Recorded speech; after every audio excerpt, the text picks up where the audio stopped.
Hey everybody, welcome to the latest Teal Tinted Glasses podcast. It is me, your friend, the Angry Canadian Robot. It is the jerk of all things hockey, the Hockey Jerk. Tonight we're going to talk about a few topics ranging from obviously the Stanley Cup playoffs. We have two conference finals that we kind of need to quickly recap. We have a Stanley Cup final that is going to start on Monday. The Sharks obviously made a big move today, signing Evander Kane for 7 years. We're going to obviously give our opinions on that, the good, the bad, the ugly there, and then talk about some other news from around the league given time and answer your questions as we always do. So to start off, I guess I should probably introduce my co-host on this lovely evening, Mr. Hockey Jerk. How are you, sir?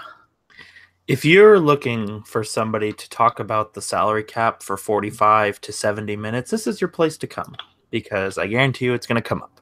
But we will answer any and all questions you have. And speaking of questions, how am I doing? I'm doing great. How are you? I'm good. I'm tired. I had a pretty hectic shift at work tonight, and I was like, but I had to do like this podcast. It's funny because we were talking off air, and even earlier in the week where I'm like, when the week started, I'm like, there is nothing to talk about this week. Like, we should probably just take the week off. And I think 2 days after I said that, which I think was Sunday, I immediately regretted that decision. Hey, well, you know what? Somebody's got to do it. That's true. So let's get started. Obviously, we have want to start in the West or East? I guess we start in the West since that series ended sooner. Well, and I feel like if we get all the Vegas out of the way now, then everyone will. That's exactly what I was going to say. That's exactly what I was going to say.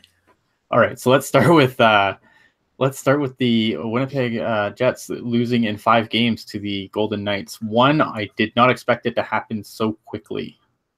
What was your thoughts on the series? It was like I saw a lot of themes, or I guess similarities between the series against the Sharks and the series against the Jets, where number one, both teams had, quantity of chances, not really so much quality of chances. And I think because of that, it made Marc-Andre Fleury look like a demigod. Secondly, I feel like both teams, any mistakes or any bad things that happened to them were kind of by their own hand. Mm-hmm. And, I said it, I feel like I've said it everywhere. I've said it here, said it when we did the preview with the Vegas pod as well. And you know what? The Golden Knights, they have that shock factor. And, if you get caught slipping, then they're going to take advantage of it. And they've done it. I mean, they've done it all season, but specifically in this series against the Winnipeg Jets, 3 out of 5 games, mm-hmm. The game was tied for maybe 5 minutes in game time, if that. Like, the Golden Knights just always had an answer for what Winnipeg was throwing at them, which surprised me considering how high we had been on Winnipeg all year and how well in general they had played. But Golden Knights, they keep defying the odds, and I feel like we keep saying this luck has to run out at some point, but now I'm really not so sure. I don't know. I mean, this is the thing for me. I can fix my camera here a little bit. There we go. The thing for me that stood out most to me from the series wasn't the on the ice stuff. It was the fact that Winnipeg being left, had that whole. It just shows how much people are just so pissed at Vegas right now, because, like, usually when you have your last Canadian team, they get that insufferable, Canada's team narrative, which generally, rankles our friends to the south, and generally annoys us too up here, if we're being completely honest with each other. This whole Canada's team narrative, and no one seemed to care about it this year. Like, in previous years, when there's been when like Calgary and Edmonton were making their runs for the cup, like, it was just insufferable, and everyone just wanted them to lose just for that whole, to kill that narrative. And Vegas is just so unloved right now that narrative completely got ignored, as everybody was cheering for the Jets to go forward, only to be disappointed. I'm disappointed the way the Jets went out. I thought they were a better team than that. The thing with the Jets, though, is this is a team that's only going to get better. That team is stacked with young talent that are going to learn from this, and they're going to get better for it. And I think the Jets really kind of put the rest of the conference on notice now. I'm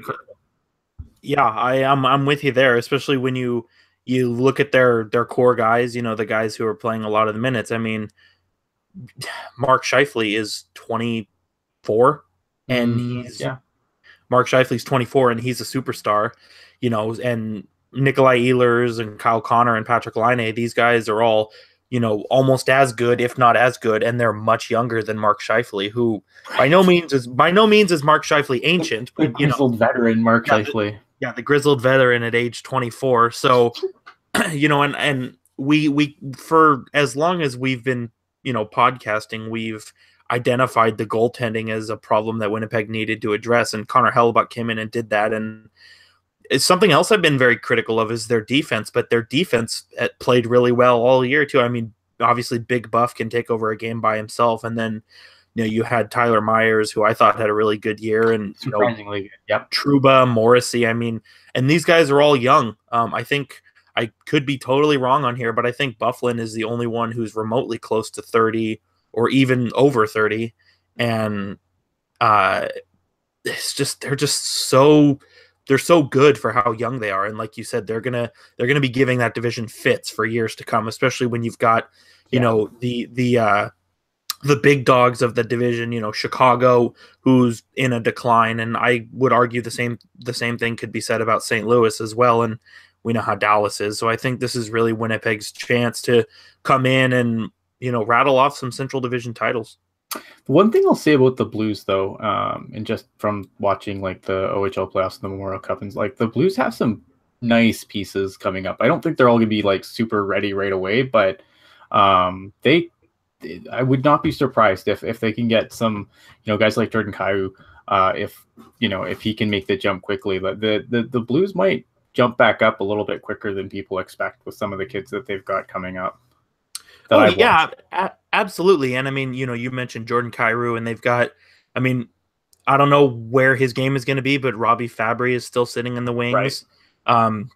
I know Ivan Barbashev is a guy as well who they really like. And then, even on their defense, Vince Dunn, and then another center, Tage Thompson. I mean, they've got, like you said, a lot of young guys. I wouldn't really call them like impact or over the top players, but they definitely have the ability to kind of show what they got in the NHL and to kind of bring that team back to relevance. And I'm with you. I mean, I think they had a fall from grace this year, and I think next year might be tough for them as well, but I don't think it's going to be a long road getting back to the playoffs just because of how many young guys they have. And then, when you have guys like Tarasenko, right, and Jaden Schwartz, Braden Shen, those kind of guys, on your top line. I mean, St. Louis is in another good position. Their core is young, and they're starting to phase out guys, the days of Backus and Oshie are behind them, and they moved on from Stastny, who, I mean, obviously Stastny had a good playoff with Winnipeg, but, Stastny's getting older, and,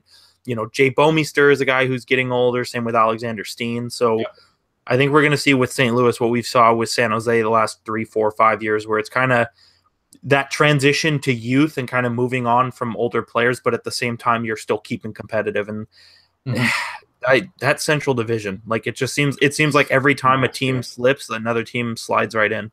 Well, and that's it, right? I mean, it's just nasty. I think, it's so crazy because you have Colorado who, turned it around this year.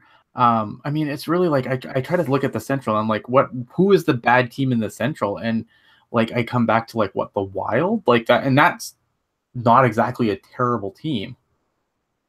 No, not at all. I mean, I think there's a few changes the Wild might need to make internally, but no, they're right there in the conversation with everybody else. Right. I mean, that's the crazy thing about the Central Division. So, but getting back to the West Final, yeah, I mean, obviously, I know Marc-Andre Fleury, there's definitely been some luck there, but I mean, this is career hockey. Like, I don't think this is nothing he's ever going to be able to repeat, especially when you consider his age and everything else. And I have to ask you, I mean, I know we'll get into this more in the Cup final, but like, is Marc-Andre Fleury for you in a place where he could win the Conn Smythe, provided he doesn't completely implode in the finals, regardless of win or loss?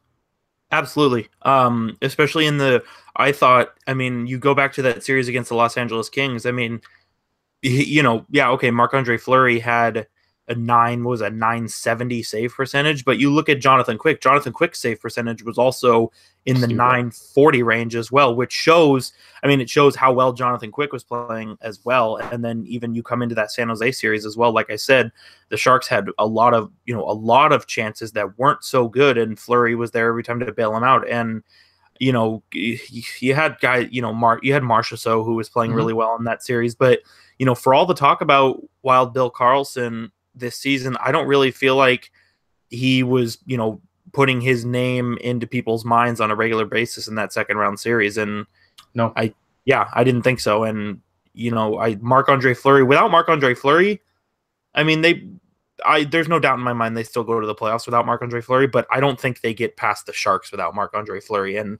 I think his value, which is kind of ridiculous to say considering his save percentage in the first round, but I think his value and his worth has gone up every playoff round. And it's going to be interesting because, you think back the last 10 years, how many times have we seen Ovechkin versus Fleury in the playoffs? Yeah.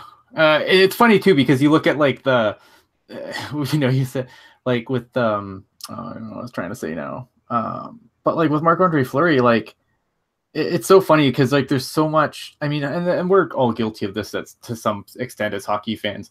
Like just the revisionist history. Like I did an article about the revisionist history on the Golden Knights, which I had a little bit of fun with, and I know Kevin kind of got on me for leaving out a few points, but the same could be said for Marc-Andre Fleury, though. Marc-Andre Fleury is a guy that suddenly, oh, well, why did Pittsburgh let this guy go? Well, because Matt Murray was in the net when they lifted the last two cups, you dummies. Like, yeah, this, the revisionist history on Marc-Andre Fleury is borderline hilarious. Like, obviously Matt Murray was the guy. There was no doubt Matt Murray was the guy when Fleury agreed to waive his no move to be able to go to Vegas. It baffles my mind, and I feel like, I don't know, it hurts my head. Well, and you know what? How many NHL goalies can say that they won 2 Stanley Cups as a rookie? Matt Murray can say that. That's true. And I'm with you. I mean, like, it was as soon as Vegas, it was announced that Vegas was going to be participating in an expansion draft. It's like, all right, well, if Marc-Andre Fleury is not getting traded, he's getting claimed. And it was just obvious. I mean, you don't walk away from a 23-year-old goalie who's got 2 Stanley Cups unless you're unless you don't like winning, which right. I haven't seen any instances of that so far. I mean, there's still time, but yeah, I'm like, but I mean, Matt Murray was always going to be the guy in Pittsburgh. I mean, and how many, and you could argue like there was series along the ways before Matt Murray came along that Marc-Andre Fleury flat out lost for the Penguins. You mean on his own? Like I just think about like 2011 to 2014. Yeah. Like, I don't know. I get it's, he's having a career year and, there's sour grapes involved. And I get that. Sure. I don't know. I wish that I could single-handedly make smarter hockey fans. Yeah. Well, and it's, it's tough because I feel like you come in, like you think about what Marc-Andre Fleury's done this year. I mean, like you said, career year, and yeah, even getting hurt, he still come back and played really well. But I don't know.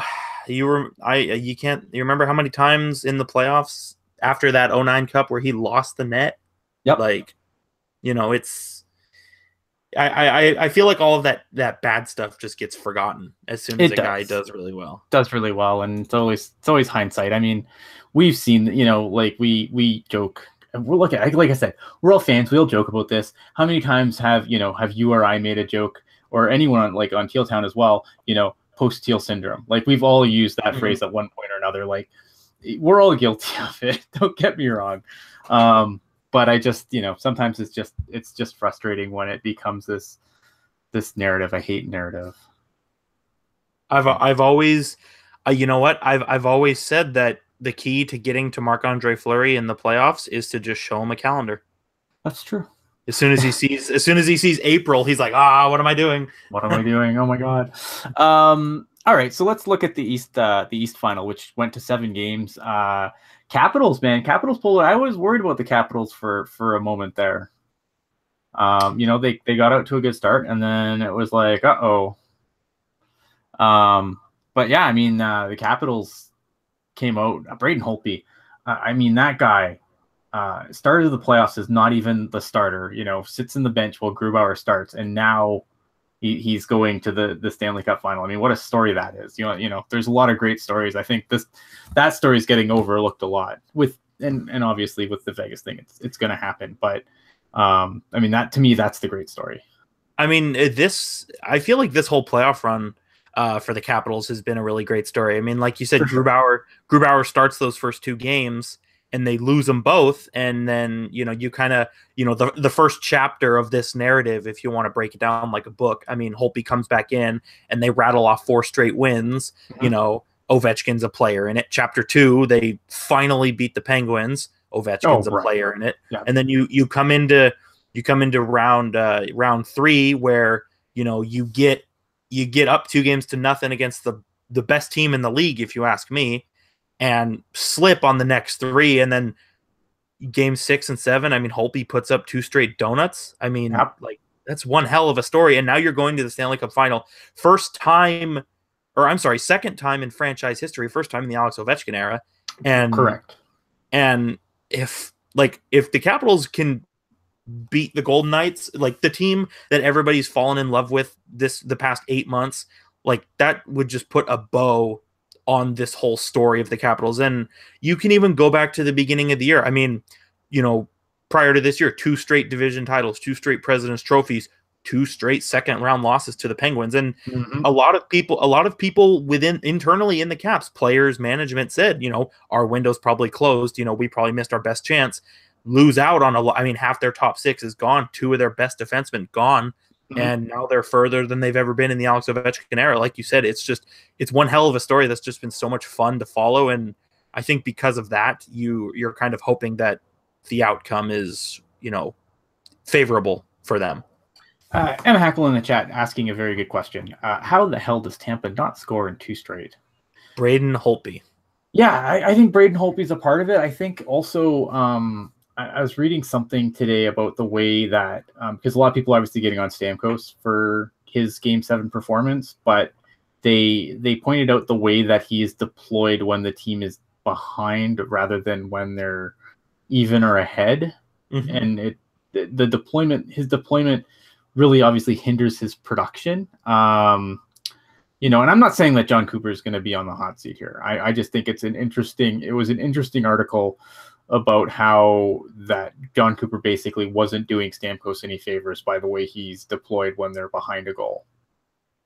And I thought it was an interesting read. And I will find the link and I will post it somewhere, maybe on my Twitter. Well, and you know what? Again, not to, I don't really like to point out the flaws or the faults of one player in a team effort, but I mean, you look at Game 3 of that series. I mean, Nikita Kucherov had 2 points with 6 shots on goal, and then fast forward 6 shots in that one game, and he had 2 points. And then you fast forward to games 5, 6, and 7, combined 6 shots and only had an assist. Right. So, I mean, again, I don't like to pin it on one guy, especially when it's a team sport, but your best player has to be your best player. Like, yep. There's no way around that. And the type of guy that Kucherov is, I mean, I've seen it for years now. You get him in that on the right, despite being right-handed, you get him on the right side, in that face-off dot. And I swear he takes like the most weakest, like muffin slappers ever, and they go in somehow. And it's like, you're such a pure shooter. It's like, you need more. You just need to bring more. That's the bottom line. Yeah. And I like the way that I like Tampa. I like their run. Tampa did more this playoffs than I thought they would. And look at, what? I think another thing that was really good for them, I don't really put this on Vasilevsky at all, and I think that's a great thing. Because when you look at in previous years where Vasilevsky's had to come in relief of Bishop, not that he was all his fault, but he definitely, he didn't give them that same level of goaltending that a healthy Bishop was giving them. And I think that's one positive that Tampa can take out of this was I thought Vasilevsky was fine. Yeah, absolutely. And like you said, I think prior to this year, the three previous years, Ben Bishop got injured every year, and I had virtually zero confidence in Vasilevsky. Like, it looked like he couldn't stop a puck, and it started to kind of create concerning questions about the future. And then he comes in this year as the unopposed number one, because unfortunately Peter Budaj is not going to play that many games again. and he has a stellar season. I mean, he was nominated for the Vezina, was he not? Yeah, exactly. He came in, took the net when it was his for the taking. And the one thing I kind of identify, there were a lot of times, especially like early on, like even in the late first round, where the camera pans on him and he just looked exhausted. And it's like, okay, that's not gonna last for very long. I mean, if you're that exhausted and it's round one, you better hope that your team is scoring 3 to 4 goals a game like they were in the regular season. Otherwise, you're going to have a tough time. And like you said, we can't. It's not really fair of us to crap on the Lightning. I mean, they still had an awesome season, and when you've been to the conference final 3 times in the last 4 years, one of those times you go to the Cup final. I mean, it's an impressive run, and considering the pieces they brought in, I mean, JT Miller, who I'm always been a big fan of, he's an RFA, so he's a controlled asset there. Ryan McDonough's got another year. So, all the boys are coming back. It's going to be another run next year. And don't be surprised if Tampa is right back in the Eastern Final next year, because they're good. And especially with guys like Braden Point, Yanni Gord. Yeah, they're going to be a Cup contender. They're gonna be a Cup contender going forward. And they could very easily, it would not shock me to see them take home another cup at some point in the next, few years. Like they're always, like you said, they're always right in there. The one year they weren't in there, they just got completely ravaged by injuries. Yep. But when they've been healthy, and that's obviously been a knock on them, they're as dangerous as any other team in the league. And I'm curious to see what the body count is in Tampa after this series when they do their locker room. I don't think they've done it yet, but when they do, I'm really looking forward to seeing what the body count is. It definitely is going to be interesting to see, especially because, like I said, Nikita Kucherov loves to take a lot of shots, and he didn't really do that in the third round, which makes me think there may be something going on there. Yeah. It's interesting, and like it's been this way for, I would say, maybe the last 4 or 5 years now. Like, Tampa Bay has got a lot of big money tied up, but somehow they keep finding their way, out of these dicey situations. I mean, all of their big contracts, those that are worth it and those that are not worth it, all seem to come off at the same time every year, and they're able to work guys in. And I mean, getting Kucherov to take a bridge deal and getting Stamkos to take a major discount, I mean, that definitely helps too. And right. If there are any Tampa Bay Lightning fans out there listening, and I mean, you never really know, like, you've got a lot of things to be excited about for now and the future, because that team is being run very well. Yeah, I mean, it's one of the easily the best run organizations in the league.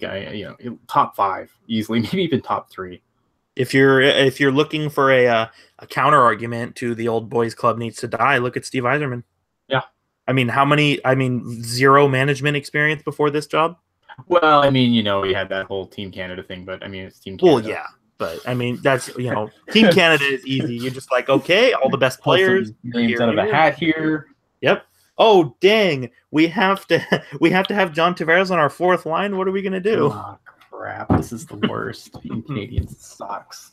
Okay, so Stanley Cup final. I don't want to dwell too much on this, because I do, obviously, the reason everyone here is because they want to hear our John Tavares talk and our salary cap talk, and so I don't want to spend too much more time on this. But obviously, it's the Cup final. It's important. It's huge. I mean, this is the reason why they play hockey all year, right?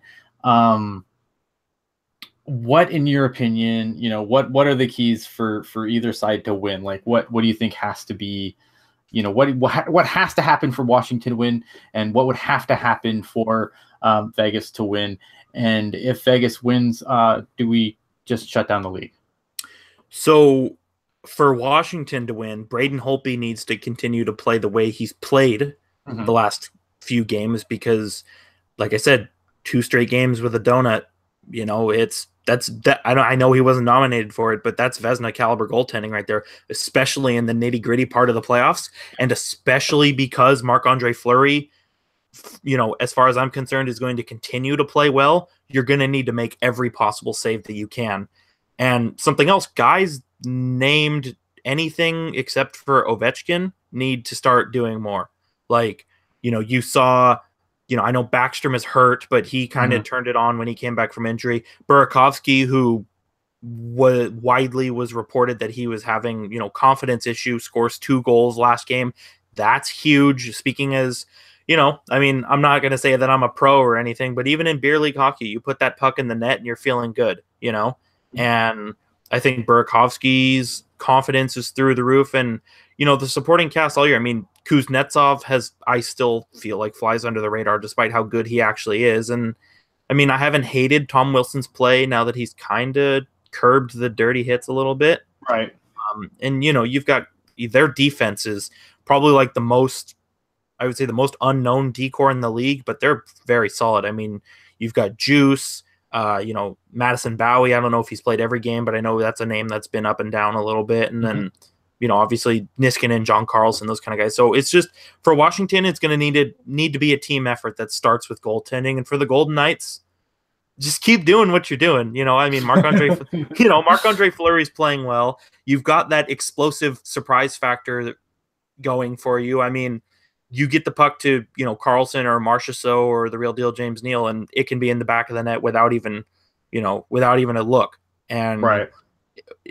For Vegas, like I said, just keep on what you've been doing because it's clearly working. And if you run into a hot goaltender, don't let it phase you, because they've shown that they can beat hot goaltenders. Martin Jones was playing some of his best hockey and they were able to solve him. And the same thing with Connor Hellebuck. And even Jonathan Quick putting up a .940 save percentage, and he was the losing goalie. So for Washington, I would just say team effort. Vegas, keep doing what you're doing. Yeah, I think for me, the Capitals can't win because the Golden Knights have Ryan Reeves, and apparently that's the key to a Stanley Cup. Yeah, obviously. No, but I think in all seriousness, though, I think, the one thing, Circling the Cup actually did a really good breakdown of how Vegas kind of swarms you in the offensive zone. And the defensive zone too. I think Washington can't get frustrated by that.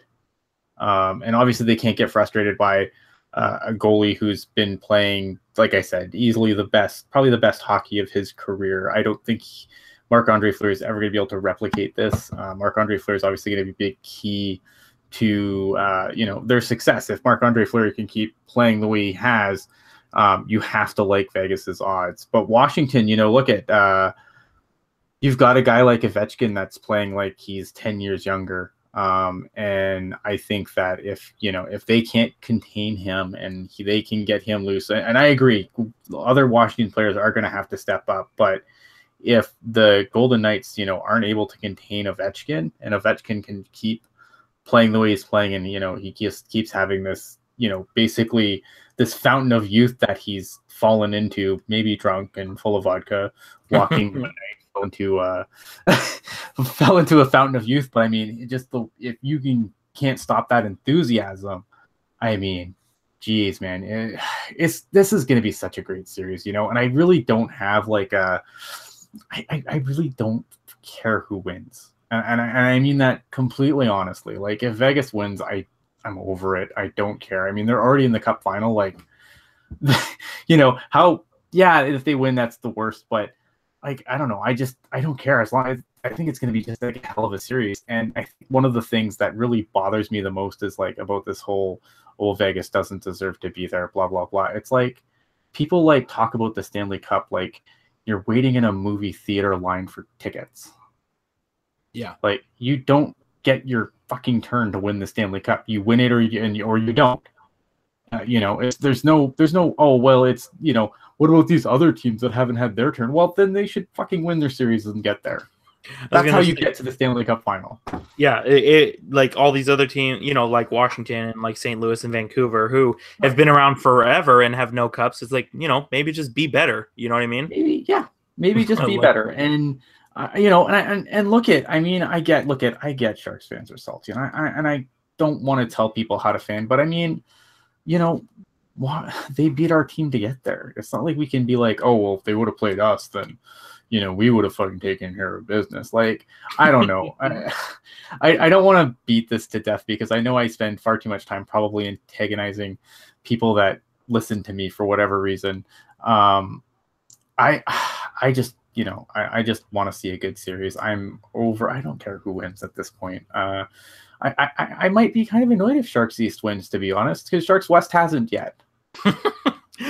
Yeah, and like I have two ways of looking at this. Like, on one hand, I'm thinking, okay, well, the Golden Knights beat the Sharks, so screw them, right?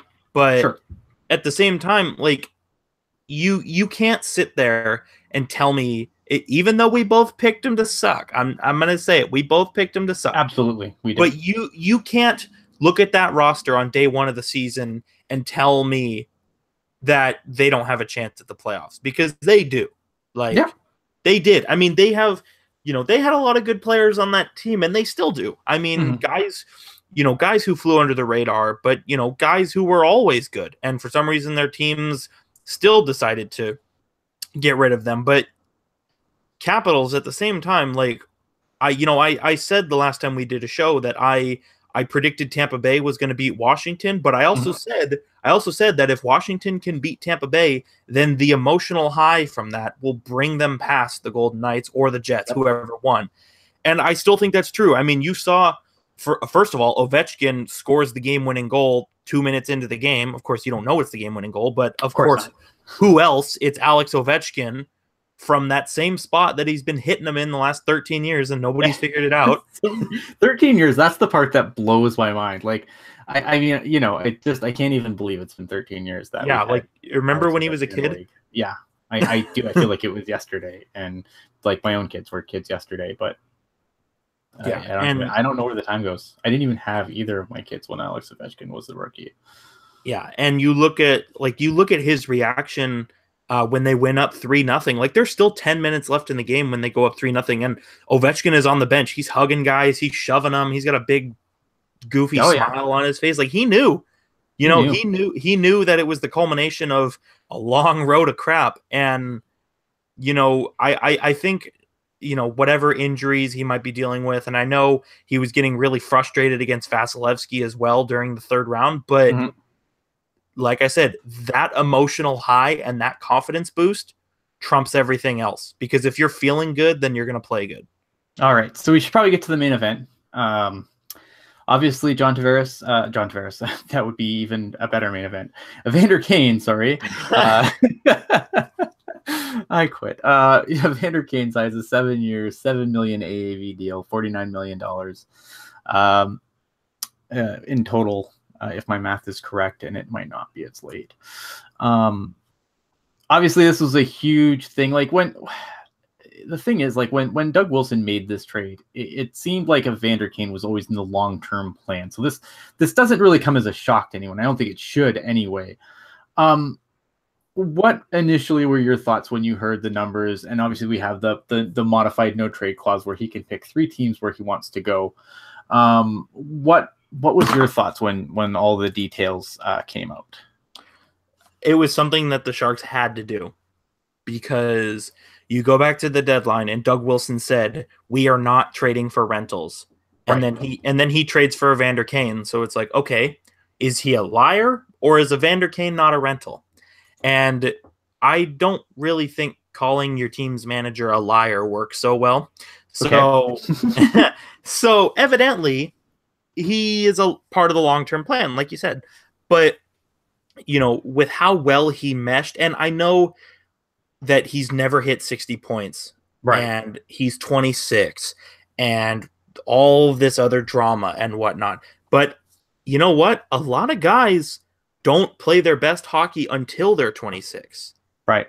And with how well Evander Kane meshed with the team, I mean, Joe Thornton is picking him up from the airport, and he and John Root and Sharkey are hanging out with kids, and like he's doing all this stuff, and it's like he clearly meshed with the community and the team right off the hop, and you know it like there was no way he wasn't re-signing, and especially if you lose Evander Kane to the open market, you have a very hard time convincing me that this team is competitive even with John Tavares.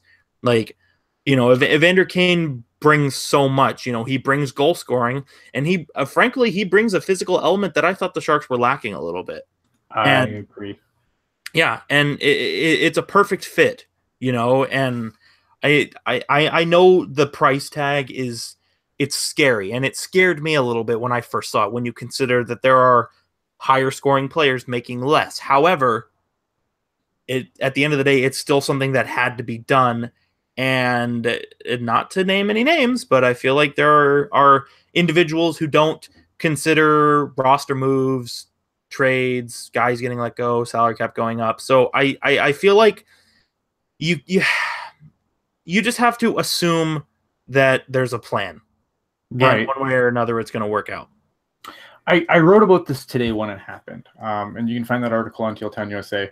But I definitely repeat some of the things I wrote, and I want to expand on some of the things I wrote because I was really pressed for time when I wrote it. And I've had a couple conversations like with our friend Zeke, who's over on the Hockey Writers. Me and him have some usually pretty entertaining Twitter go-arounds, not angry go-arounds for sure, but we've definitely debated some topics. And I don't want to say they've been heated, but they've been really. I don't say they're heated because we're never mad at each other, but they're intense. They're intense conversations. And one of the things that was brought up was that no one was interested, according to Buffalo, no one was really interested in Evander Kane over the course of the season before the Sharks stepped up and paid a little bit of what they want. Similar, something close to what they wanted to get out of Evander Kane as far as assets go. And guys like Evander Kane, because of his age, yeah, the Sharks paid for potential, but this is a guy who was going to get paid on the open market because, and there's a thing from Cap Friendly article which showed names like guys like Kyle Okposo who make $6 million a year. And the point that I was trying to make wasn't that these deals are either A, good or bad, because that's definitely left a thing. My point was always that someone is always going to step up and make these deals. So the Sharks could have let this go to the open market, and someone might have stepped up to pay him this. Someone might have stepped up to pay him more. We'll never know now, obviously. And I get that we'll never know. But when a GM in a situation like this, GMs have no problem throwing money around. They will pay money to get what they feel they need. Would they part with assets to get Evander Kane? No, maybe that's a little too risky, but GMs throw around money like it's candy in a parade. Here's a sucker kid. Like, I don't know. To me, it's like if you want to, if you want to play, you have to pay. And the Sharks' plan going into this offseason has been obviously they were going to spend some money. They had a ton of cap space going forward. They were obviously looking to spend money in order to improve this team. So if you're going to be competitive in that market, yeah, you're going to have to pay what some other idiot on the market's going to pay. That said, I don't like the no trade. Where are you on the no trade? Honestly, I muted myself. Honestly, no trades don't really bother me.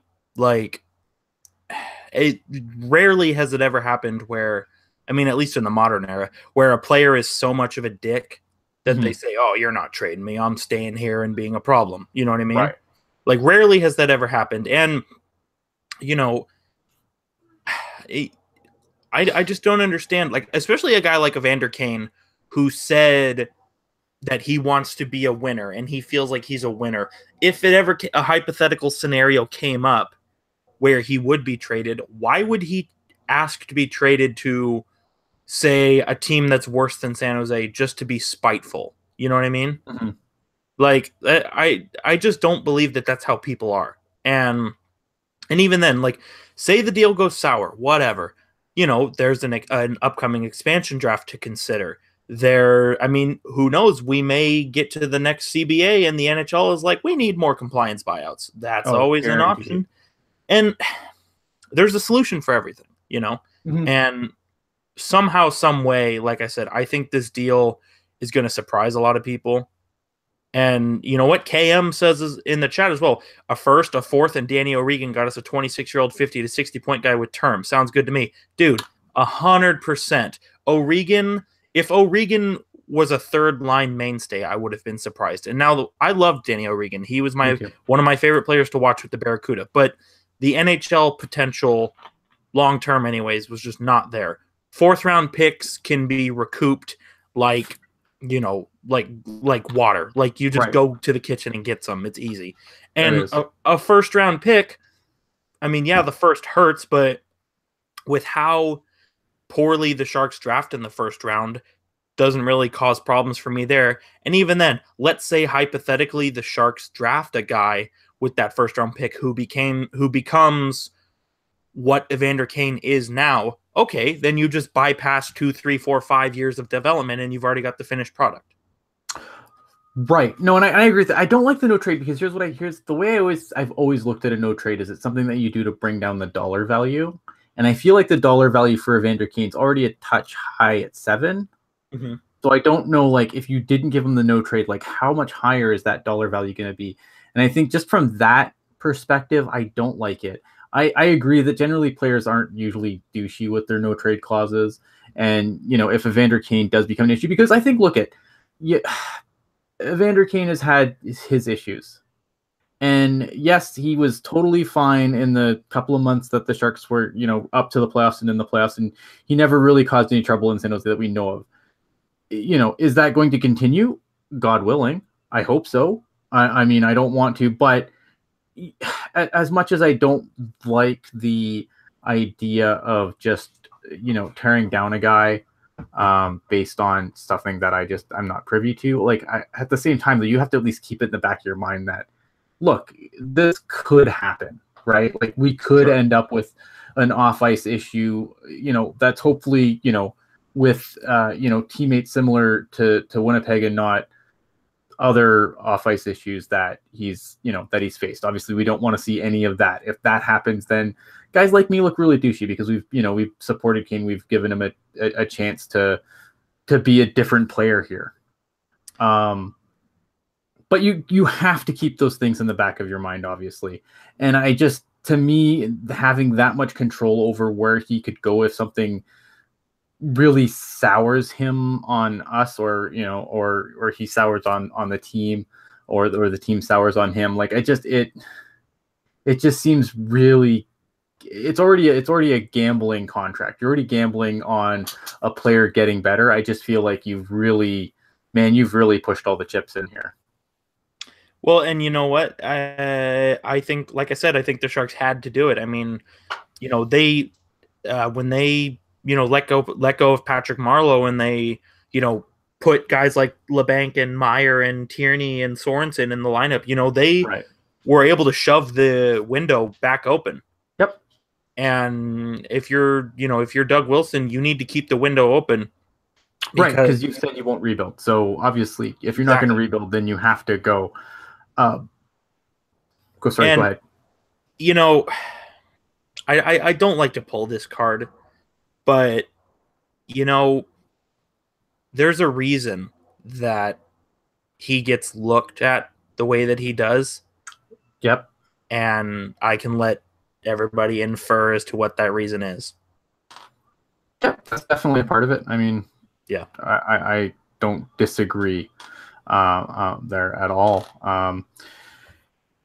Here, the other concern, the other concern I have with the no trade clauses is that just the frequency they're getting handed out into, like, the amount of players that now have these clauses.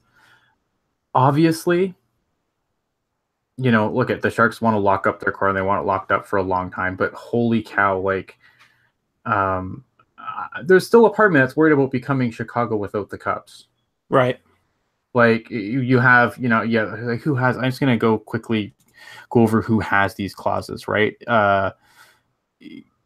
I believe, yeah, like Evander Kane has it. Logan Couture has it on the last year of his deal. He could have a no movement clause in his next contract. Joe Pavelski has one now. Joe Pavelski is an interesting thing. We'll get back to Joe Pavelski. Brent Burns, Marc-Edouard Vlasic also has this clause. Martin Jones has this. Paul Martin does not have this clause. Martin Jones, on the other hand, does have this clause.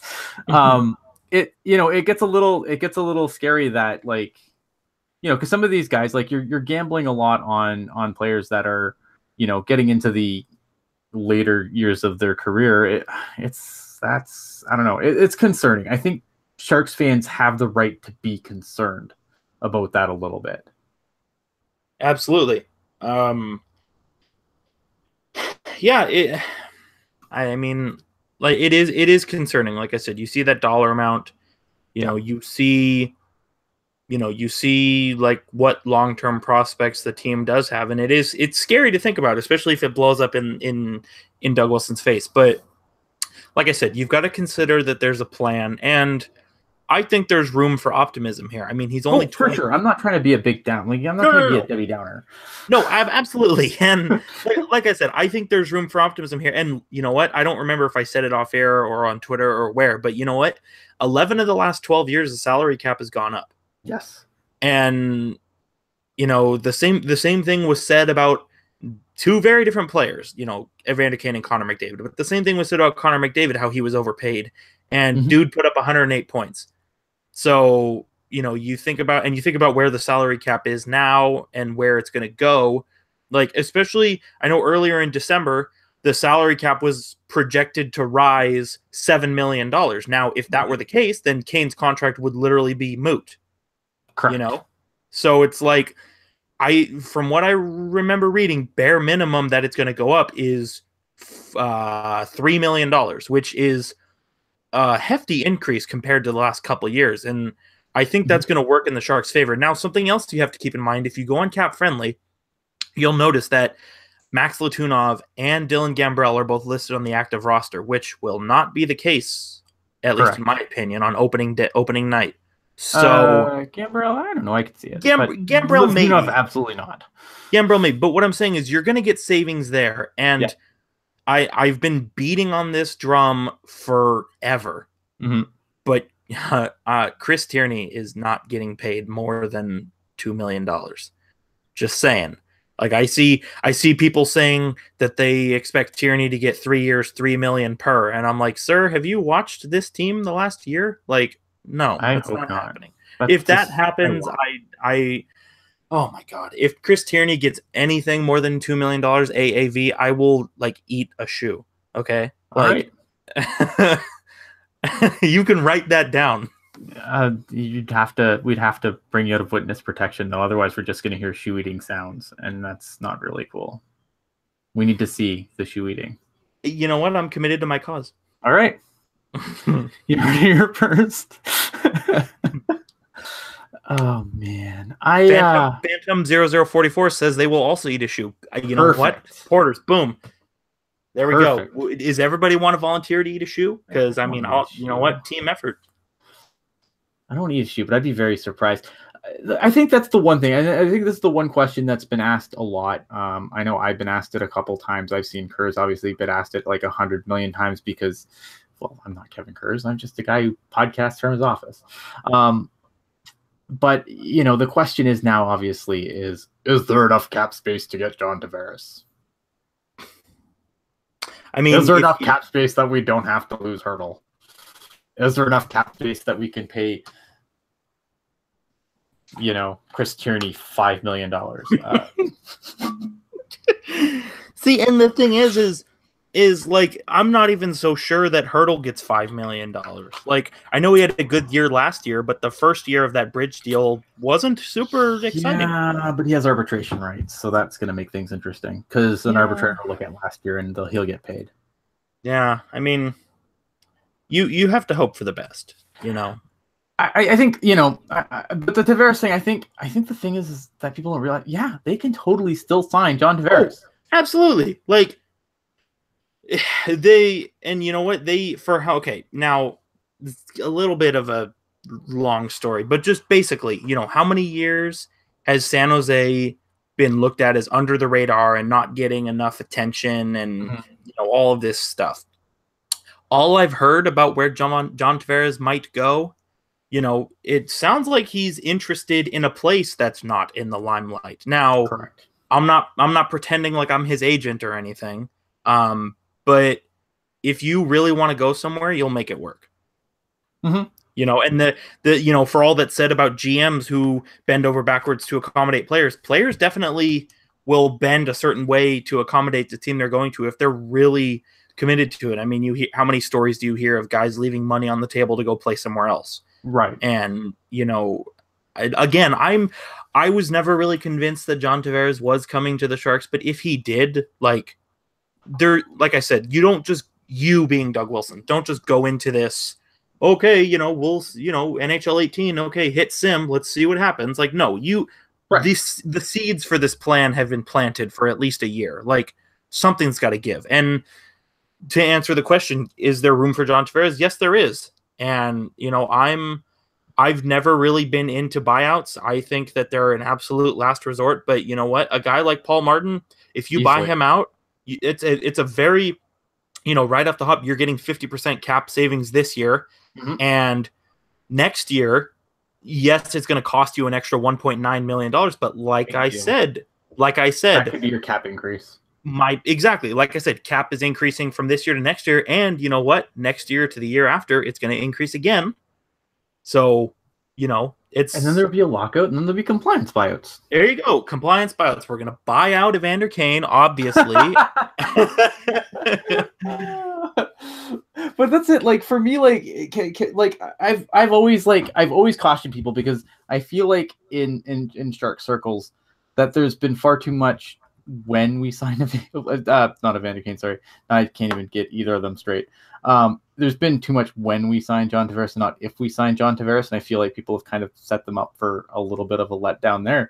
But I mean, obviously, if John Tavares hits the open market, I mean, you have to think, signing Evander Kane and getting Evander Kane locked in is definitely a part of that pitch to lure a player like John Tavares here. And I don't think, even if John Tavares doesn't come to San Jose, I don't think the Sharks are just going to pack up their, take their ball and go home.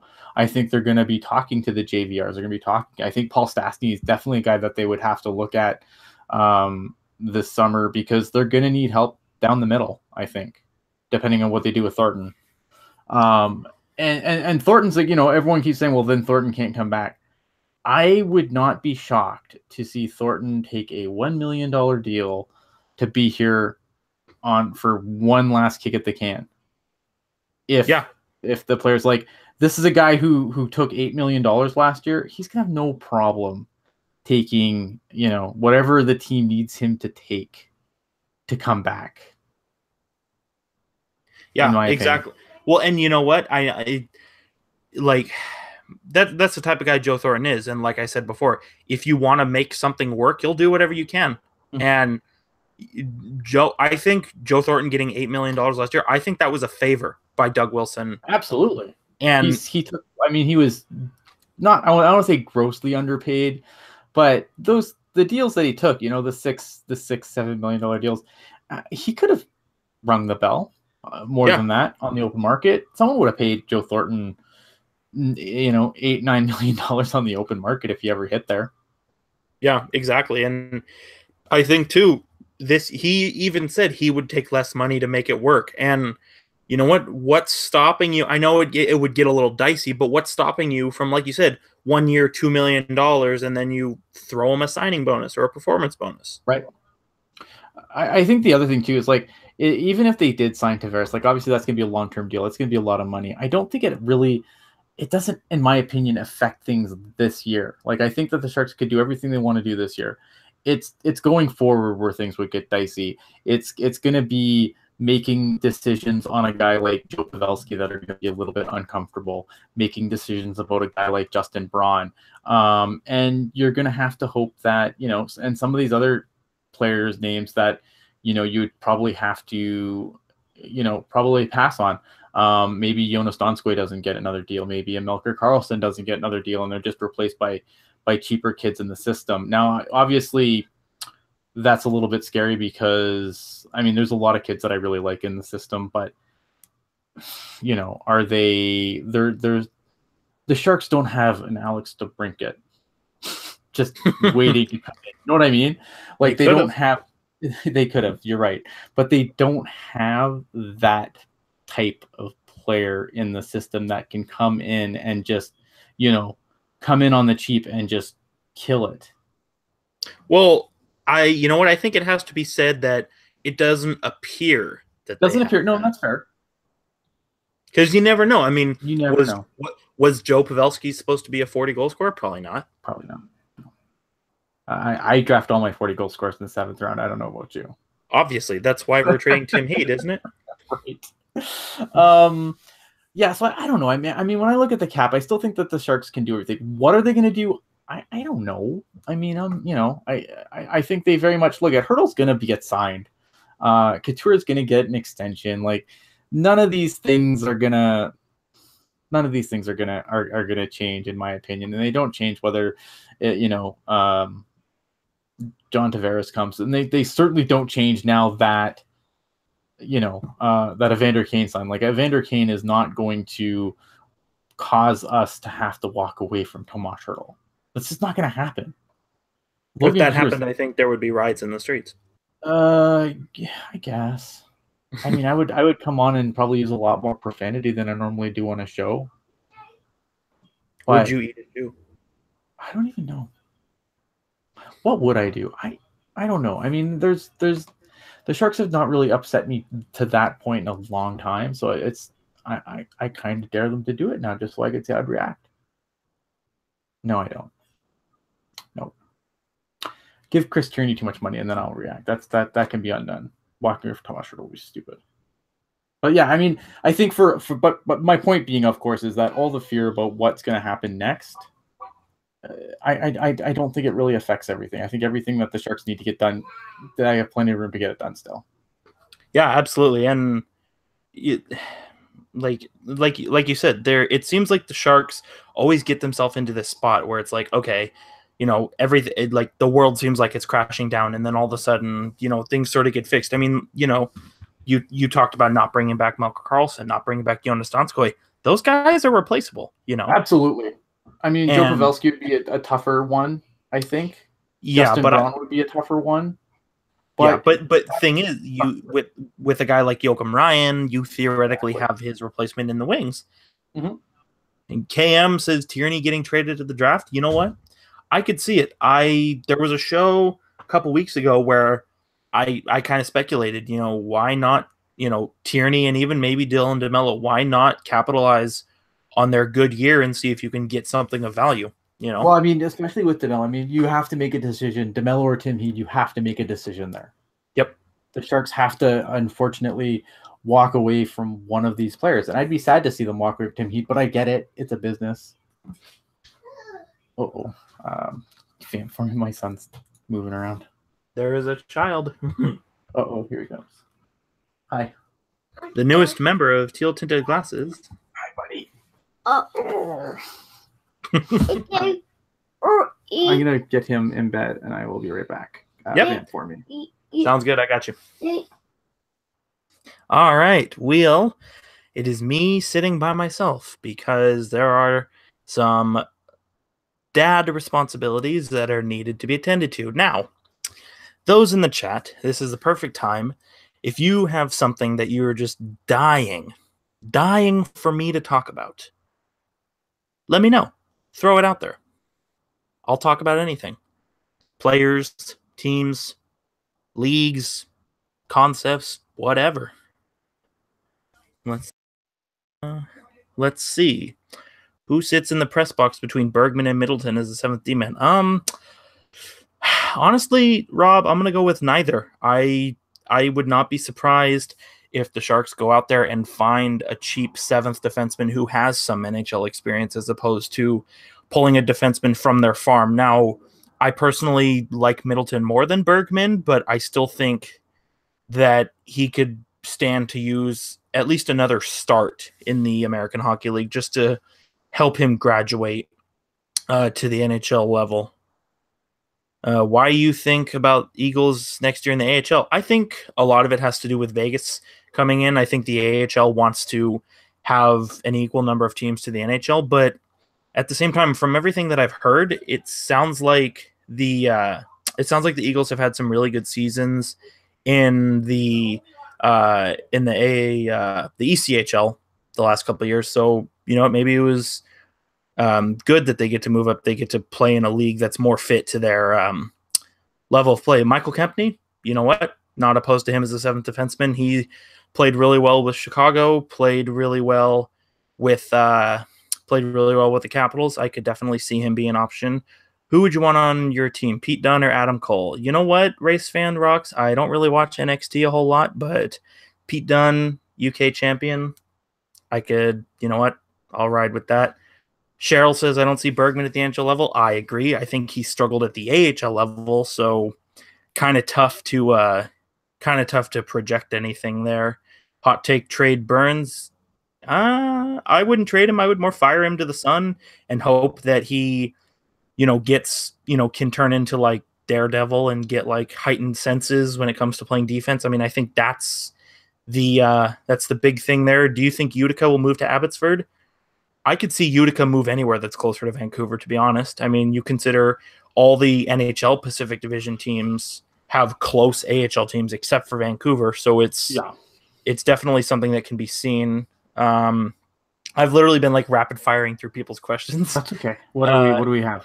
How do you think the Barracuda are going to do next year, and do the Sharks need to restock on draft picks to boost them? See, think the Sharks I think have so many players next year. Yeah, I was going to say, I think the Barracuda next year are going to be like the Barracuda when they went to the West Final, where they're just going to be overflowing with young talent, and they're going to be put over the top again. Yeah, I don't know where they're going to put. Like, I hope Allen has some room for some of these guys, because I don't know where these guys are all going to play. You have so many guys coming over on their list. They've got these guys from Europe that they signed that are probably not going to be on the Sharks. And then, they have this other guy that they signed earlier in the month who's playing the Memorial Cup right now for the Teton, the Acadie Bathurst Teton. And his name's Jeffrey Truchon-Vale. And he was signed to a deal with the Barracuda, and I think he's leading the tournament in points right now. Mm-hmm. Yeah, that's everything that I've read about him. I've only seen part of one Memorial Cup game, unfortunately, but everything that I've heard is that he's lighting the world on fire. He's been insane, and he's a guy that's kind of flew under my radar because I don't really watch a ton of Q because I like watching hockey in languages I can understand. Sure. So but I mean he's had an amazing tournament. And this is a team that, in my opinion, could very easily win the Memorial Cup. And this is a guy that they just signed as a free agent. So yeah, I mean, there's a lot of guys that are going to be coming in. I don't know where they're going to put them all, but there's a lot of talent currently in the pipeline to make the AHL team better. Again, how is this stuff going to translate to the NHL? These guys, I don't know, but I know that the Barracuda are going to be a very good team next year. And I don't think, other than on defense, I think defense is where they're always going to be weakest because the Sharks just suck at drafting defense. I hate to say it.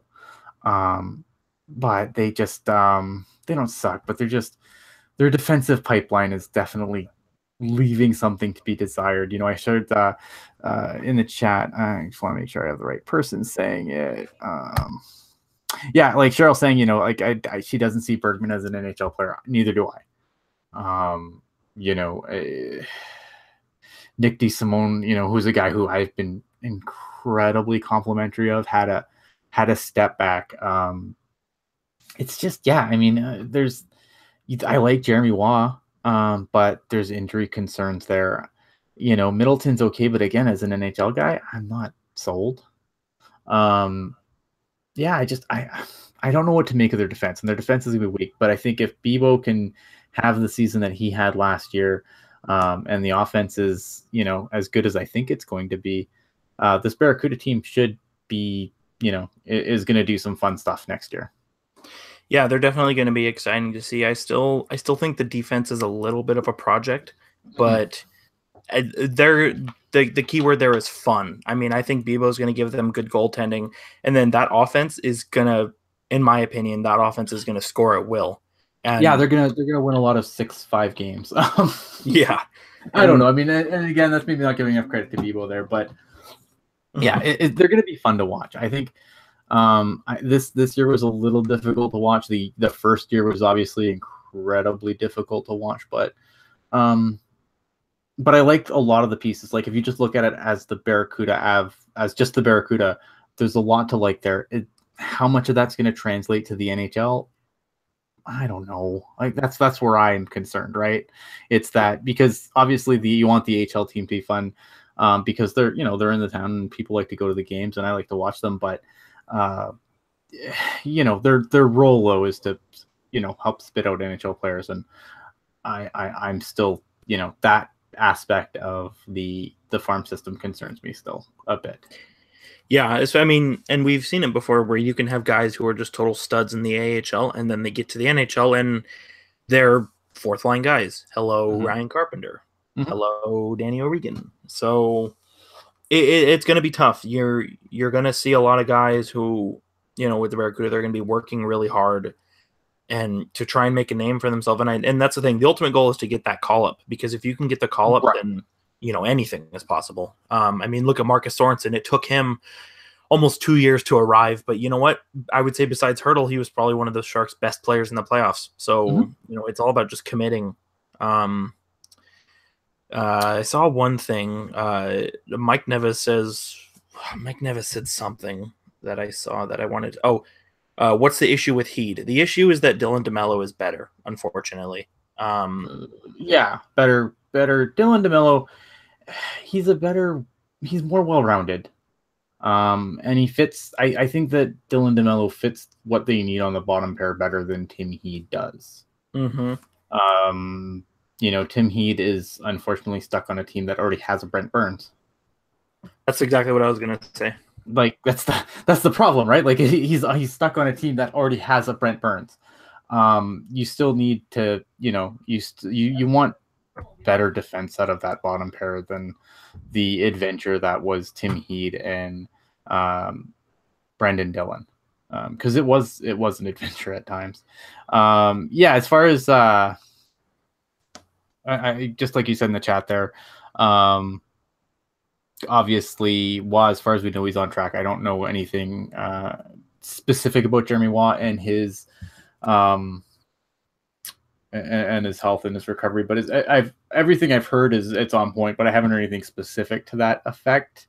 Rourke Chartier's a guy that I still like a lot. The problem is man, do the Barracuda have a lot of Rourke Chartiers? Like there's so many.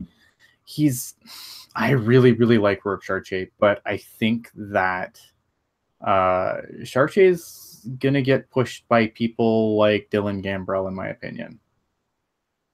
Yeah, Um, I agree. Especially, I mean, Chartier had that really good season with Kelowna, but that was 4 years ago. Yeah, injuries have been an issue kind of the whole thing. I think, yeah, Rourke Chartier could be a guy that could be trade bait, but I like Chartier, and I think that he's going to get a chance. I think he's going to get a look in the NHL this year, especially if there's injury situations. I just think that with a guy like Gambrell coming in, it pushes Chartier down. So, or maybe Chartier, takes the challenge and surprises all of us. I mean, don't rule that out either. But in my opinion, Gambrell coming in pushes Chartier down. I agree. A couple other things going on in the league. Obviously, Toronto can't just be out of the news for any period of time. They make John Chaika officially their general manager. Lou Lamoriello leaves to be now he's the president of hockey operations for the New York Islanders. Mm-hmm. So it's gonna be interesting to see what happens there. I mean, that obviously, kind of looping back to John Tavares, is going to be interesting to see what that does to affect John Tavares returning. Can you see Lou Lamoriello leaving Garth Snow in charge of that team, GM wise?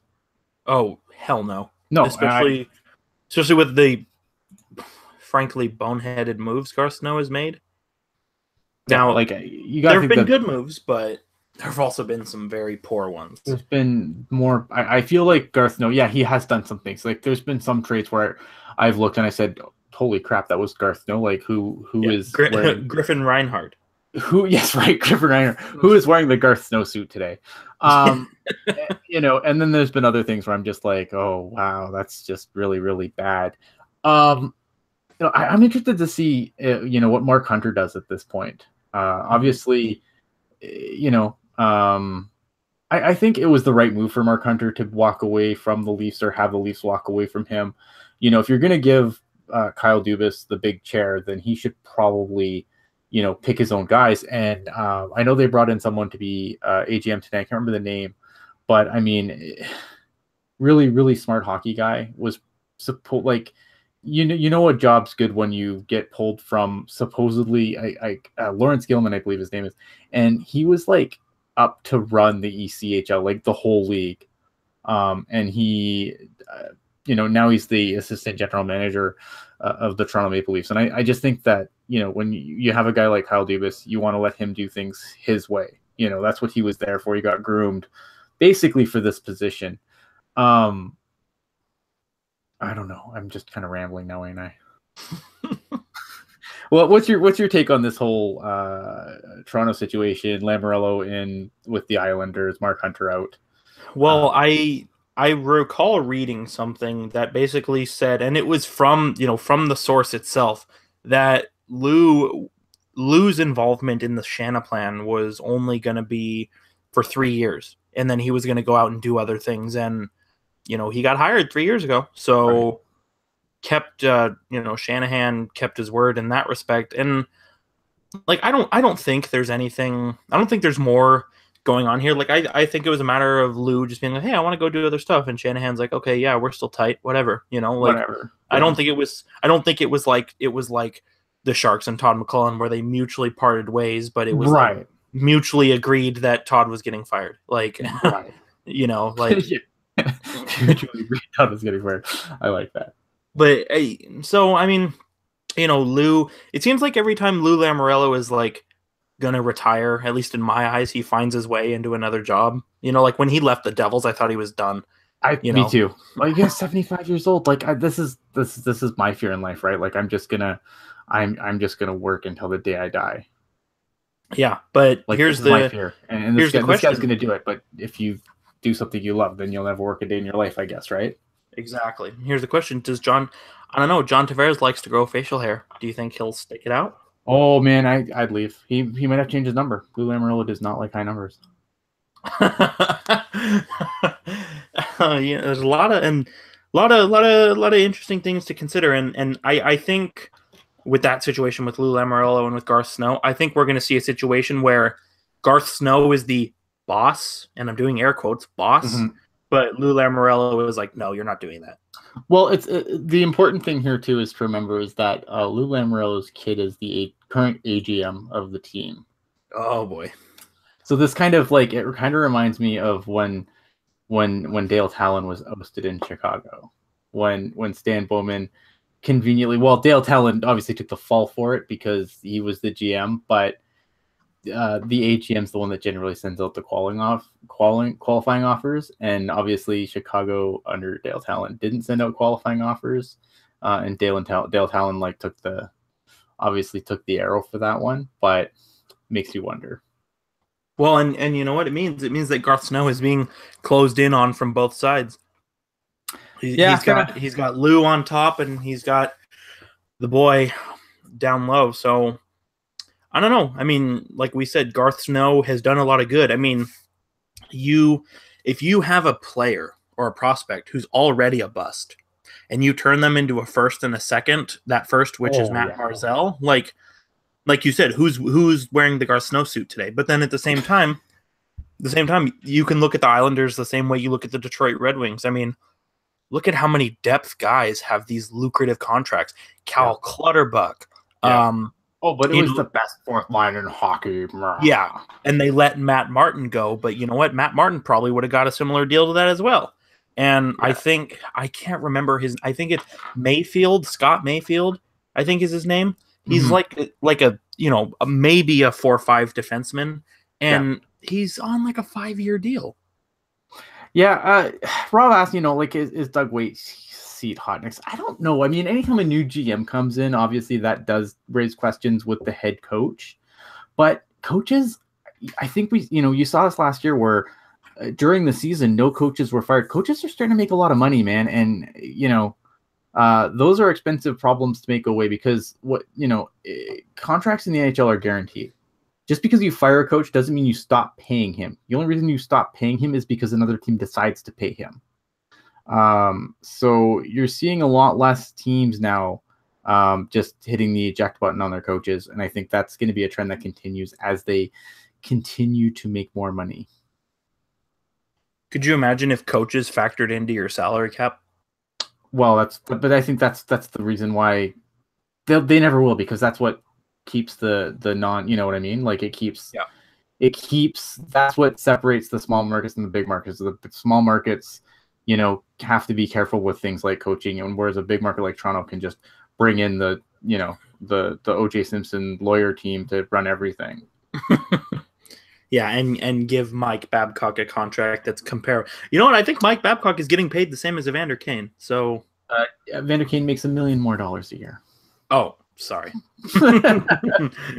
little details. But there was a point where Mike Babcock was the highest paid person on the bench. Right. Oh man, I don't know. That's a great question. I know we won't do this too long, but Raises and Rocks asks, what is Vegas going to kill? What is the night going to kill in Game 1? See, and now I'm going to choose my words carefully because of how dicey American politics is right now. Oh man! But I have to think that if they did anything that resembles storming the White House, that's just gonna cause problems, no? Yeah, you'd have to I don't know what do they do, man? You destroy a bald eagle? I don't know. Yeah, and it's dicey. I mean, what do you what would happen if picture this real life? What if a gladiator just runs up to the White House and just starts hitting it with a spear or a sword? Right, you can't kill an eagle. Yeah, you can't you can't do what they do with the jet and have an eagle fly across the thing. I don't know. There's just so many things there where it's just with like you said, today's political climate. I don't know what the hell they're gonna do. Maybe and not be considered I don't think Bill Foley wants the FBI kicking down his door the next day looking for terrorist contraband. Maybe they I don't know, maybe they because we've seen, Vegas is not afraid to pull punches. That's true. Maybe we see them make a reference to how the Capitals struggled to beat the Penguins. Maybe when the Capitals take the ice, they just project 1,000 Marc-Andre Fleury faces onto their side of the ice. That's amazing. That is amazing. I'm curious. You know what though? Now that you mention it though, now that that's been brought up, I'm actually kind of curious to see what they do in Game 1. Because it's I mean they have to be really careful with this because they could piss off a lot of people really, really quickly. So I'm kind of curious to see what happens now. Maybe they'll just have a guy with a suit come out and I don't know, and just kill the senator. I have no idea. See, but even that is bad. It is bad. it's bad, but who doesn't want to kill some bureaucracy? And that's the thing. You can't you can't reference anything that has to do with voting either, because that's a big deal. Mm-hmm. Oh man, that's amazing. Gonna be tough. It's gonna be tough. I want to know now. I want to know. That's a damn good question. Wow. Yeah, I don't know.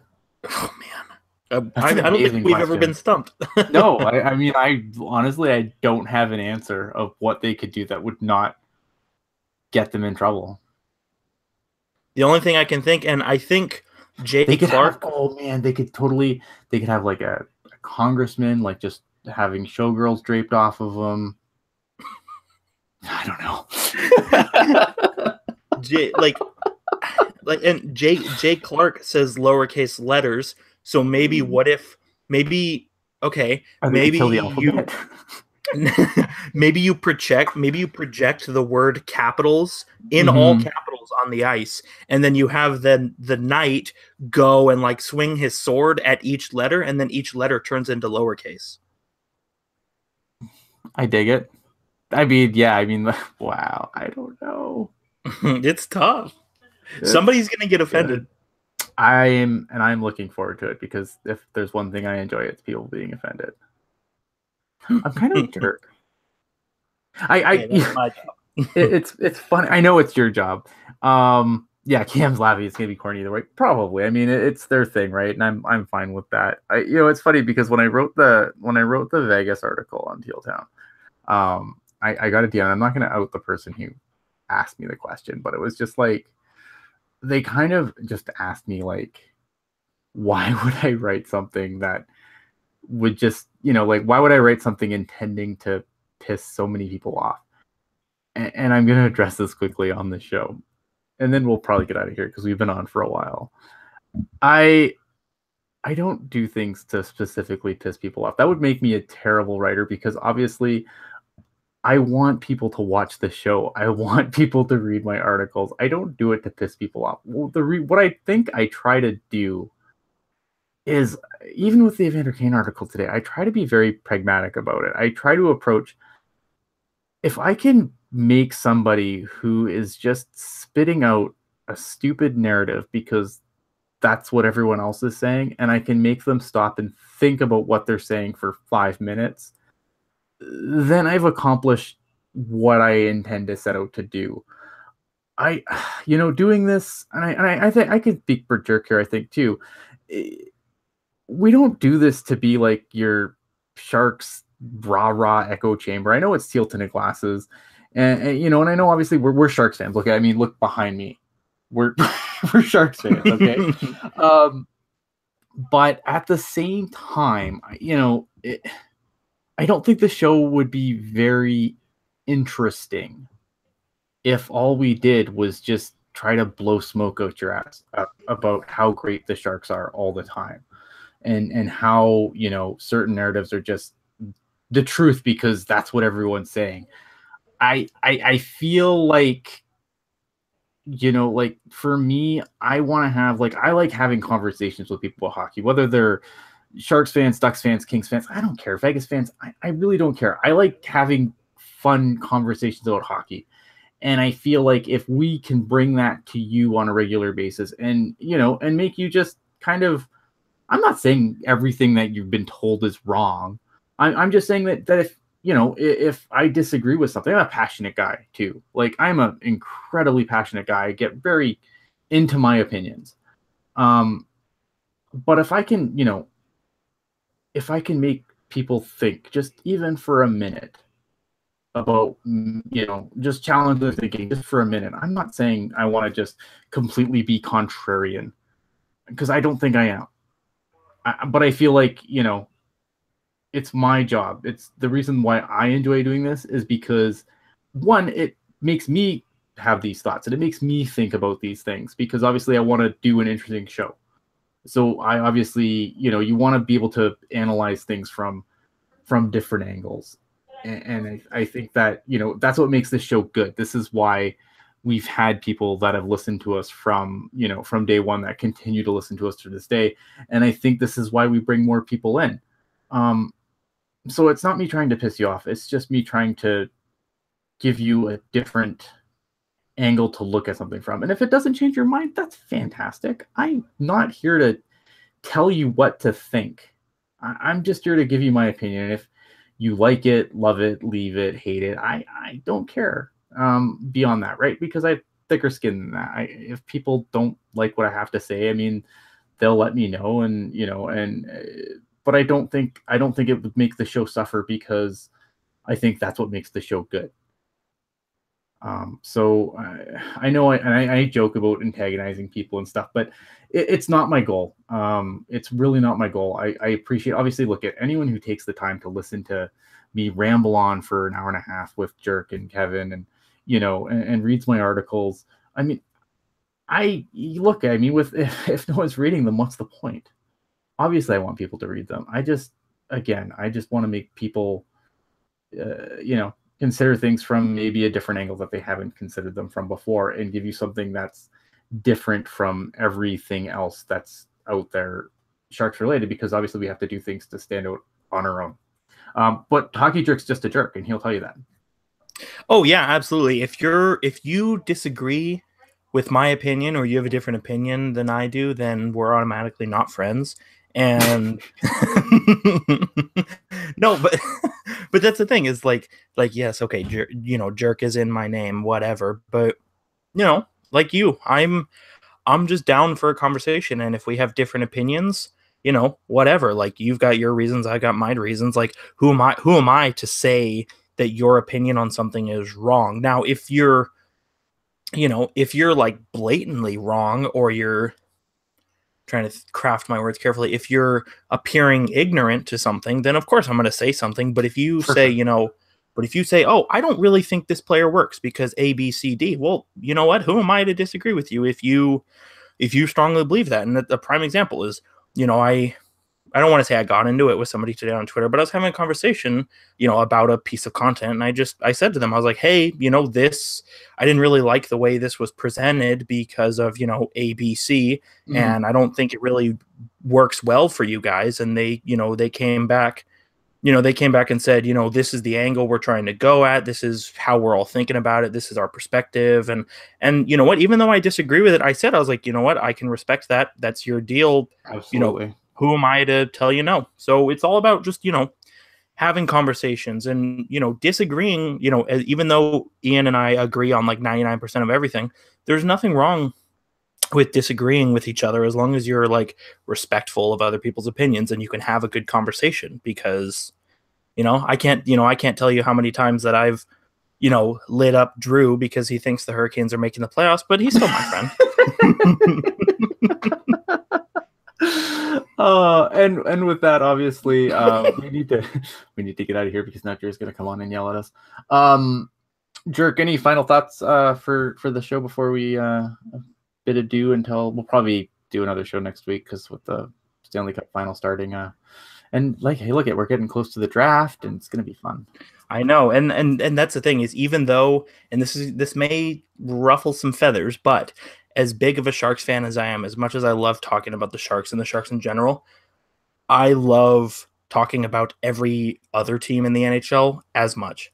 And that's why, and that's why I love Vince, shut up. But just for those that are on the audio, Vince in the chat just said Jerk brings a nice balance. So it's always nice to hear things from a Penguins fan perspective. Yeah, well, Vince, oh my God, everything I just said in the last 2 minutes, forget about it. Forget about it. I'm stating my intention of taking down Vince G right now. Okay. I'm going to own his Twitter account. Nice. By next Thursday, and he's not going to be allowed to tweet anymore. Okay. Good. And we're going to take away his wrench. We're going to take away his wrench. Oh, the worst. But okay. Anyways, all joking aside. Okay. This is my favorite time of year. I mean, you've got the draft, which is always fun to kind of, another good thing to conversate about. Hey, I think so-and-so is going at number 14. Oh, well, I think it's this guy. Another good thing to conversate about. And obviously July 1, you can talk about which signings were, overrated or underrated or perfect or random. And then, you have the buyout window, which is always fun, and there's going to be a lot of cool stuff to talk about. And, it's going to get to a point, though, where we're going to be relying on the listeners and the viewers to provide us with content. So I should stop trying to piss them off. So you're telling me. Basically, we need to try and be nice to them until at least September. Okay. Fair enough. But if there's anything that you're just dying for us to talk about, like your life cannot go on if we don't talk about it, DM Ian, DM myself, DM Kevin, DM Drew, and maybe he'll pass it along. DM the TTG account, and we'll talk about it. Are we going to be live? Yeah, we'll do it. We'll do it. I mean, I have toyed with the idea of doing a live thing during the draft, but I think we'll just wrap it up because I don't think it'd be fun. Like, I don't know. I think if we can nail down like a formula or a format, I think it could be interesting to kind of provide like instant reaction right then and there, you know? Sure. But I mean, we'll do a show probably like after both. Like, we'll do a show after night one, obviously, and then we'll do a show after the second part. Vinsky is bringing his army of porn bots. Oh man, my army of porn bots is bigger. I'm sorry. Hey, well, you know what? I don't know. Vince, you may be onto something there, because those of you who followed me for a while remember that I was hacked by a porn bot 2 years ago. So you might be onto something. Oh my goodness. Yeah, we'll definitely, I mean, we're gonna cover the draft pretty much I feel like one way or another, like we're gonna do it either whether it's an after thing when the draft is done, night one's done, to talk about our first round pick, and then we'll do another show the next day, all things provided scheduling and everything else to cover picks. Well, we don't have a second or third, so I guess picks 4 through 7, our 4th, 1st, 7th rounders, and we'll give you definitely a breakdown from there. If you are interested in the draft, though, you can, if you follow my work on Teal Town USA, you can see I did an article on Evander Kane today, which I was pretty proud of considering the amount of time I had to do it. I thought I was very pragmatic. I feel like I did a good job of like looking at the pros and cons of the deal without being too positive or negative one way or the other. And I like the signing. Don't get me wrong. I do like the signing. Also, but also today I put out another Draft Watch article, so you can check it out. I look at Ryan McLeod, who plays center for the Mississauga Steelheads. He's the brother of Michael. Thank you. I knew it was something. Michael, yeah, it's Michael, the one that Devils draft pick, right? Yes, and the reason why I always remember Michael McLeod is because one time he was on the bench and Dylan Sadoway went and punched him in the face. On the bench. Michael McLeod, was a 12th overall pick of the Devils, I believe, 2 years ago. Yeah. So yeah, I mean, he doesn't have like all of his brothers upside. He's a very, very, very San Jose pick. If you read the article, you can find out why. I have a few other names I want to do quickly. Joe Veleno. Joe Veleno's not going to fall to 21. I'll tell you this: if Joe Veleno falls to 21, I will eat 2 shoes. 2 shoes, yeah. So there's a couple ones I want to do. Ryan Merkel. I need to do some guys that aren't in the OHL too. I feel like I've done a lot of OHL, which is nice because like I can speak to personal viewings of some of the guys, whereas like others I'm gonna have to be like scouts say. But yeah, I mean, definitely check out the article. You can always follow myself at Ian Blogs Hockey on the Twitters. And sorry, the chat's killing me today. Jerk, where can they find you? Well, you can find me on Twitter at hockey_jerk, and something to kind of mull over for the next time we do a show, whenever that may be. I believe it was yesterday or 2 days ago, the 2018 Spengler Cup teams were released. Yes. Now, if you don't know what the Spengler Cup is, it's a random hockey tournament in Switzerland that includes a team. Invitational. It's got a team from the NLA, which is the Swiss League, Team Canada. It's usually got a team from the KHL, a team from Swedish Hockey League, the Liga, sometimes the AHL. Very interesting and random tournament with a bunch of different teams from different leagues. And, we like to talk about it. But the fun thing for this year is that my KHL team was invited to the Spengler Cup. So expect our Spengler Cup content to be up 300%. 300% more Spengler Cup this year. Amazing. I don't know how we're going to fit that in with we're going to have to Well, I think the British Belfast. League I and think the Belfast Giants. It's like right in the middle of the season, so we'll still be able to cover them. okay, perfect. All right, guys. As always, appreciate you guys coming, especially with such short notice. We kind of just decided today, like in the afternoon, it's like, oh, we're gonna do a show today. So we didn't really give you guys much warning. So I appreciate everyone coming up and hit the subscribe button. Check us out on the replay on the audio feed. And like Dirk said earlier, come summer, your questions, your content is going to be the lifeblood of this show. So we will definitely need you guys on your A game. We will see you when we see you next. Thanks for watching. Ciao.